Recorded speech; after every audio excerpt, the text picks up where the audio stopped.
Whew, alright, so it's been a while since I've done a video. Um, this one, I hadn't planned on doing this. I just kind of, just sort of felt like it. And like I said, I haven't done a video in a long while anyway, so. This is going to be a review for the first season of Yu-Gi-Oh! Zexal, which, for those of you who don't know, is the fourth series in the Yu-Gi-Oh! Timeline. You had the original series, you had GX, 5Ds, and now Zexal. And I think now there's this thing called Zexal 2, which I don't know. I don't know if that's like a separate thing from the Zexal I'm watching. I don't know. I don't know exactly what that all is. I gotta say, I really misjudged this show from the beginning. I know the show's actually been on for a while. I think the show started back in like 2011, so the show's been on for almost 3 years now. And I gotta say, like I said, I really misjudged the show. I originally had no intention of watching this, just because it's not just the fact that, that it's, focusing on like younger kids. I mean, because you had that with GX, and I like GX. My whole thing was, it just looked so different from what I recognized a Yu-Gi-Oh! Show to look like. Like, you had the original series, which more or less looked like nowish. Well, today, honestly, it looks a little dated. Like, it looks like it looks like something that happened in the late 90s, early 2000s, because it's around the time the show was made anyway. And then GX looks a tad bit futuristic, but not really. Some improvements in like the dual disc technology or whatever, but that's about it. It's not really until you get to 5Ds when things look really like super futuristic, like, sci-fi futuristic and stuff like that. And that's taken even further in Zexal, although strangely, it's Zexal set even further in the future than 5Ds is, but it looks, I don't know how to explain it. Zexal looks more plausible than 5Ds does, even though it's set further in the future. I don't know how that works, but I don't know. But yeah, one thing that immediately surprised me about the show is, despite how different it feels, because this is its own show. It's not necessarily ripping off any of the other shows, but it kind of is. It's got a lot of heart, weight, and emotion to it, like the original series did. And it also focuses on a character who's sharing his body with another spirit, just like the original series did, and to an extent GX, but not so much. But like GX, it's focusing on younger kids, like I said before. They go to school, and it's not a duel academy like the GX school was, but they do have classes for dueling, and dueling is kind of encouraged and stuff like that. So in that respect, it's kind of like GX. But then, like I said, it's set ways in the future. Technology's like really exaggerated and like really advanced, stuff like that, kind of like 5Ds. So it's a blend of all the shows we've had up to now, but it doesn't feel in particular like any of them. This does have its own feel to it, and that's really, really cool. I'm probably just gonna go ahead and say I think this is probably the best Yu-Gi-Oh! Show since the original series. And like I said, considering the fact that I didn't want to watch the show originally, that's saying something. That is really, really saying something. This first season really hooked me. I actually just got done watching the first episode of season 2, and I can't wait to see what happens from there. A lot of stuff is being set up and built up, because like this is kind of how I feel about it. So like, if you look at the original, I'm just really just going to use Zexal and the original Yu-Gi-Oh! In this comparison.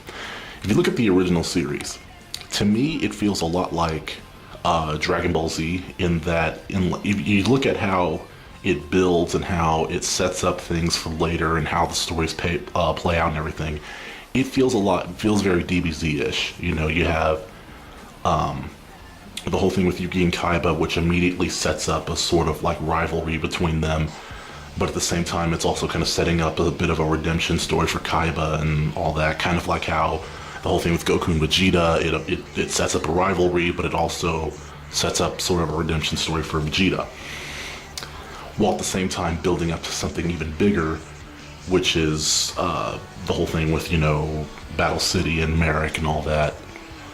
Just like in DBZ, it sets up the whole thing with, Namek and Frieza. So the original series felt very DBZ-ish in how it told its stories and whatnot. But this show doesn't do that. Not necessarily like that. The original series felt like it was trying to be like DBZ, not in a bad way, not again like in a ripoff kind of way. It felt like it borrowed a lot. It took a lot of elements from DBZ and incorporated it all naturally into the original Yu-Gi-Oh show. Whereas Zexal feels like it's trying to be more like the original show again, but it's doing it very naturally to where you wouldn't really notice it unless you're someone like me who pays attention to that sort of thing. So, because I feel like with GX and 5Ds, I feel like they were trying so hard to get away from the original show that they kind of got away from what made the original show so good. Now, again, not that GX wasn't good. I liked GX, just not nearly as much as the original show. And 5Ds was better, but not. Again, it still just wasn't quite at the level of the original show. And Zexal isn't either, at least not yet. But it's in my opinion, it's the closest they've come. It's to me, Zexal's the closest they've come to recapturing the feel of the original show. And I think that's because, like I said, it's because they've got so much more to. I feel like it's because they had so much more to draw from now. Like I said, they've got the basis of everything that the original show laid out, but then, like I said, they've got they know how to do younger characters because they did 5Ds. I mean GX, but they also know how to do. They also know how to work in a futuristic setting because they did 5Ds, and then, like I said, all of that, of course, is built on the original series, which is like I said, that's probably the thing they're borrowing from the most. Overall, I think the show is just handled really, really, really well. And not to spoil anything, but the finale, like the last, I think it's like episodes 23 and 24. Oh my god, the finale is just awesome. It's just awesome. Well, I don't really know if you can call it a finale because there's one more episode after that, episode 25, which is basically a recap episode. And that's the last episode of the season. It's weird. I mean, because episodes 23 and 24, you would think that would just end the season right there. But then, like I said, you have a bit of a recap episode. I would think you would have done that for like the beginning of season 2, just to kind of refresh everybody of what happened before. At the same time, the way it ends, it's like, okay, never mind. This is a good ending for season 1. So, I don't know. You could have maybe left it with just episode 24, but 25 does sort of leave you anticipating for season 2 a little bit more. So, that's all well and good. I think pretty much every character is handled really well. Yuma, I think I was probably the most impressed with Yuma. He's the main character of the show. I think I was most impressed with him because if you've, again, I'm going to go back to the other shows. If you notice, the main characters have from the beginning, Yugi, Jaden, Yusei, they've always been set up as, from the beginning, they've always been set up as, the big bad, never loses, awesome duelist. They've always been set up as this guy is going to be the best there ever was. The champ can't touch him. No one can touch him. I like that they didn't do that with Yuma. In fact, from the beginning, they kind of did the opposite. At the beginning of the show, Yuma sucks at dueling. He is horrible. He's terrible at it. I mean, and he loves it. He loves to duel and everything, but he sucks at it. I mean, you see the moves when the first episode he duels Shark, who he's like one of the best duelists at their school. He's actually a tournament winner. And you see Yuma duel against him, and he is just doing horrible. I mean, he's just doing the most amateurish moves I've ever seen. He eventually wins, but I'm telling you, he sucks in the beginning. And it's cool because as it gets on, you slowly see him get better and better and better until in the end, when he has his finale duel, him and Astral have their finale against Kite, and I'll talk about Astral here in a minute. But when they have the finale duel against Kite, I mean, it's awesome because not only is just the duel really good, but you really feel like Yuma has come a long way. I mean, like I said, he sucked in the beginning, and he is kicking butt by the end. I mean, he's really stepped his game up. Now, Astral. From the minute I saw Astral, I'm immediately thinking, oh, okay, so he's going to be like the Pharaoh from the original show, or Yuma from, not Yuma, Ubel from GX. He's not like either of them, and that really impressed me. He is his own character. He is nothing like the Pharaoh. He's nothing like Ubel. He is his own guy. You know, and it's kind of weird because it's sort of like you look at the Pharaoh from the original show, right? He never really was telling Yugi what to do when they would be dueling together. He never really told Yugi what to do per se. He was always sort of there, just sort of guiding him, giving him little bits and pieces of advice, more than anything. He was more there. He was sort of there mentoring Yugi, giving him guidance, stuff like that. Whereas when Astral first is linked with Yuma, he's straight up just saying, okay, no, you need to do this, do that, set this card, attack, and then use this guy's special ability. You know, he's pretty much dueling for Yuma. But as it goes on, Yuma gets to the point where he's doing where Astral will be like, hey, he'll start to say something, and then Yuma will just do exactly what he was going to say.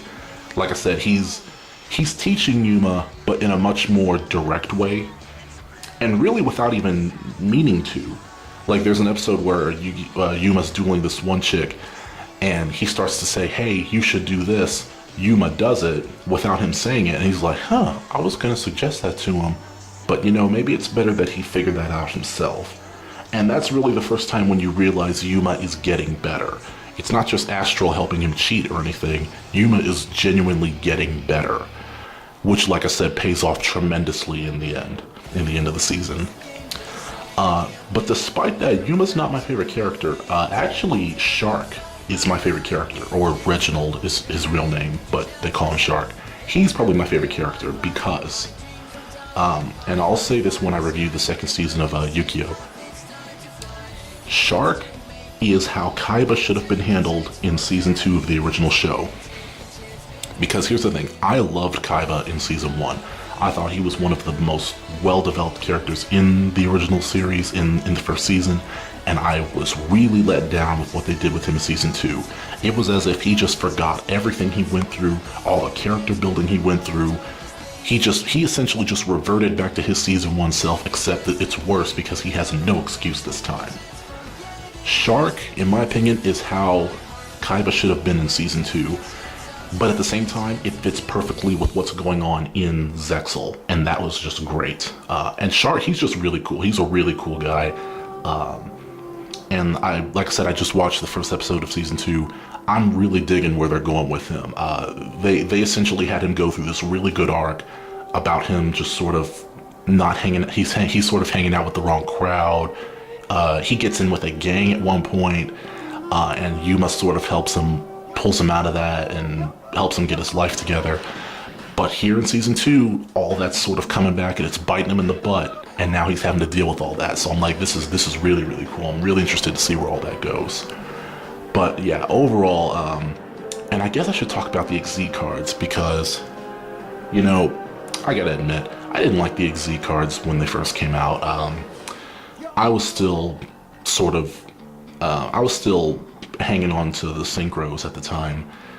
And, you know, XCs, not only were they just so different, I didn't like the fact that you had to, you know, detach the materials, and that's how you use the special abilities of the monsters, which means that when those detachments are gone, you can't use the monster's abilities anymore. I just didn't like that. This show kind of got me interested in, you know, using XCs. So, you know, I started building XC decks on a dual network, and I like them now. I can definitely see the benefits of them. In some cases, I would say they're probably better than synchros. So that's cool. But yeah, overall, this show is really, really good. It's not quite as good as the original show, but I do think it's better than 5Ds and GX so far. It's really, really great. If you like Yu-Gi-Oh! And you haven't seen Zexal, or if you've just been hearing a lot of crap about it, I would really encourage you, put aside all that and just check it out for yourself. Put your biasism aside, whatever. Just give the first, I would say, 4 or 5 episodes a chance and just check it out, see if you like it. Because if you like Yu-Gi-Oh! If you like either the game or the shows, I think you'll like this show. It's really, really good. So that's that, and I'm not sure what my next video will be. It'll either be the season 2 of the original series review, or it'll probably be something else. I'm not sure. Anyway, thanks for watching. This is Mr. Effect Films signing off, and I'll see y'all later.